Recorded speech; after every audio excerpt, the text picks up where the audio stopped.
Next Wednesday evening, Jacqueline Bisset and Christopher Plummer star in the thriller The Spiral Staircase, set in a small New England town amidst a series of bizarre murders.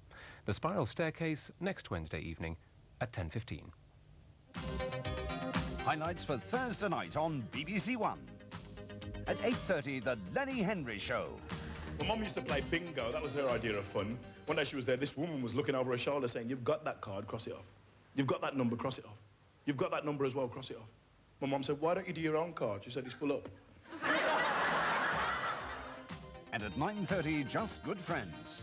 I know I hurt you badly, but I was being pushed and pulled in all directions. I was being squeezed dry. I wasn't a man anymore. I felt more like a lemon. You felt like a lemon? How do you think I felt? Standing there in my bridal gown, telling the vicar there'd been a slight change of plan. At 10 o'clock in a new series, Rough Justice reports on 3 possible miscarriages of justice. And with Glitter at 10:50, that's Thursday night on BBC1. Now, rounding off for Wednesday evening here on BBC1, Jimmy Hill introduces highlights of this evening's football match between England and Romania in World Cup Special.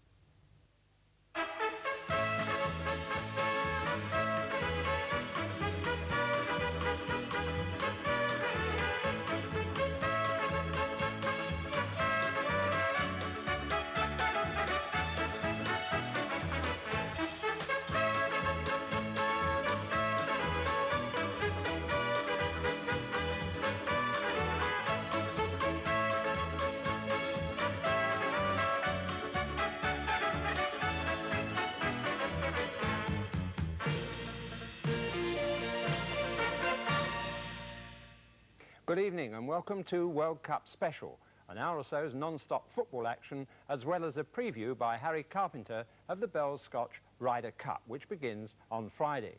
We start at Wembley for the Group 3 World Cup qualifying match, England against Romania. England, knowing that a win, and we've never lost a World Cup match in England, would put them in Mexico. And Romania, knowing that a loss would give Northern Ireland the chance to overtake them in the group. And with Scotland well on the way, it could have been a happy week for Great Britain, marred by the tragic death of Jock Stein, a gigantic figure in the game, and those at Wembley paid their respects. Archie Macpherson reflects on football's sad loss later in the programme. And with us tonight, Emlyn Hughes and Laurie McMenemy, who will have their words of wisdom to say, I'm sure, after the match. And it's a match which, as it happens, enables Peter Shilton to equal Gordon Banks' record of 73 caps. Perhaps a moment to browse quickly through the years at England's custodians, as they were termed in other days. Sam Hardy of Liverpool and Aston Villa was the first England keeper to win 20 international caps. Birmingham, Harry Hibbs, star of the 1930s, not a tall man, but a master technician. Chelsea's Vic Woodley, whose brilliant career was interrupted by the war. Manchester City's Frank Swift, after the war, a giant in stature and as a character, who sadly was killed in the Munich air crash. And in more modern times, Bert Williams, Gil Merrick and Ron Sprimick. They dominated the scene until the coming of Gordon Banks. Banksy was something else. Georgina. Only left Cooper standing. Kelly! What a save! Gordon Banks! In recent years, 2 men have been supreme. Ray Clements, with 61 caps, still performing brilliantly, but presently replaced by Peter Shilton, perhaps the best of all. England pulling them back, 10 back very quickly for the corner. Bremner with it. It's Chivers. Dalglish. Well, who says goalkeepers don't win or save matches?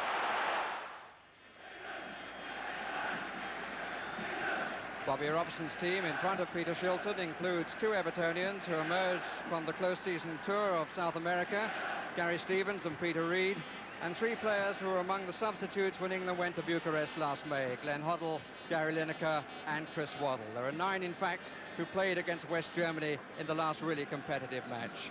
For me, it's a side of adventure and promising balance.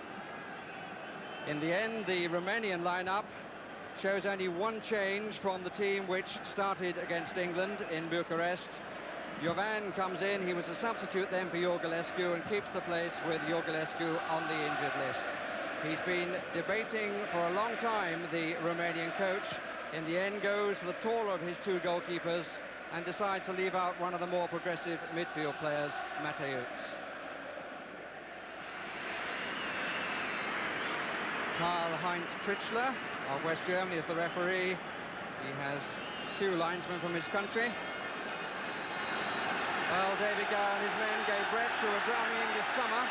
And now, on the sort of evening that we so missed in July and August, the firm of Robson and Robson had the chance to warm the coming winter with thoughts of a Mexican sun. England in white, attacking the goal to our right. Romanians in the end deciding to play in red, although this time last evening they'd agreed to play in yellow. They've had quite a few problems with some of their own making, but they'll be pleased that Bellone, the number 10, is fit for them. He was their major doubt. Here's the captain, Stefanescu. Gary Stevens, who's taken over the number 2 shirt, making his home international debut. Here's Bellone.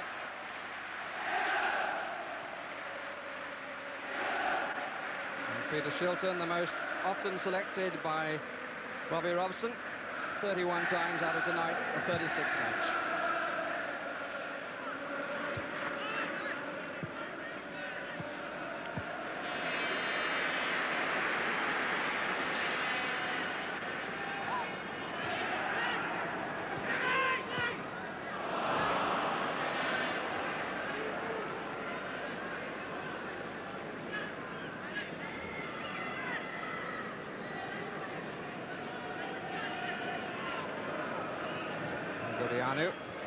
Plays at left back. Here he is. Where's number 4? He's basically a right-footed player. Here's Hoddle, which is his better foot.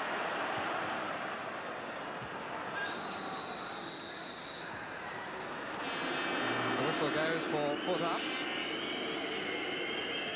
A direct free kick. And Hoddle, who surely showed in South America that he's the sort of player needed there, able to change the pace of the game.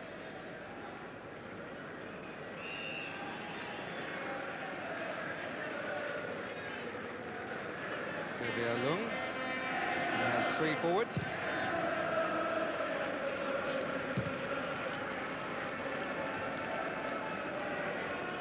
Waddle in the defensive position with Negria.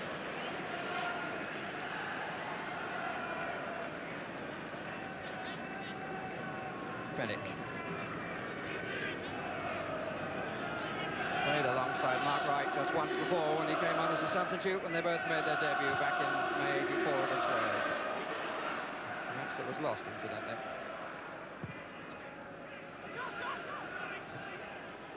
Wright. Long legs. Was he caught? Yes, he was. Flying the aggressive again, and that's very much part of his play. Fennick. And a bit of holding by Lineker. Stop Jovan coming through. Here's Hadji. First time he's really been in possession.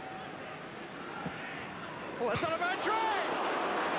And it came back off the crossbar. Well, that's the measure of this 20-year-old. He was a full 20 yards out. Shilton may have just brushed it with his fist. Hadji again.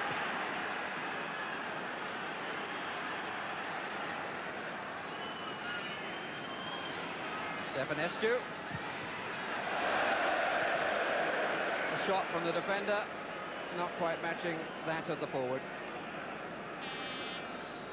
And Peter Shilton, happy that he still has a clean sheet. And how well it was struck. They backed off him a bit, left foot shot, it was curling. And it came off the crossbar, and I don't think Shilton did touch it at all. The first 10 minutes, typical of the pattern we'll probably see throughout. England with a great deal of possession, doing most of the attacking. But, one scare.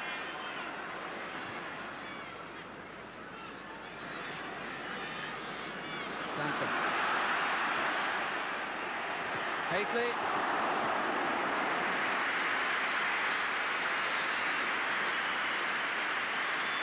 the useful forward when he wants to be.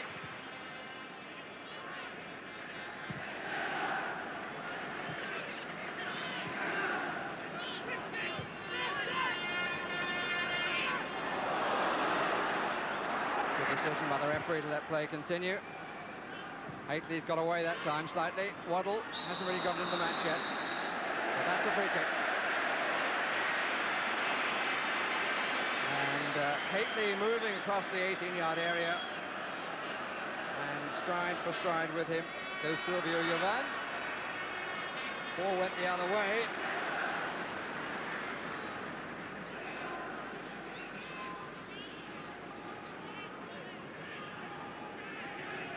Kamataru down the middle. Korash this way. This is Rednick, number 5.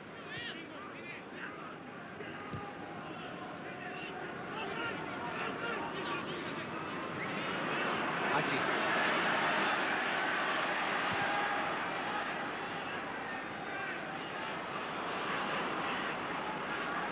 Huddle needs somebody going.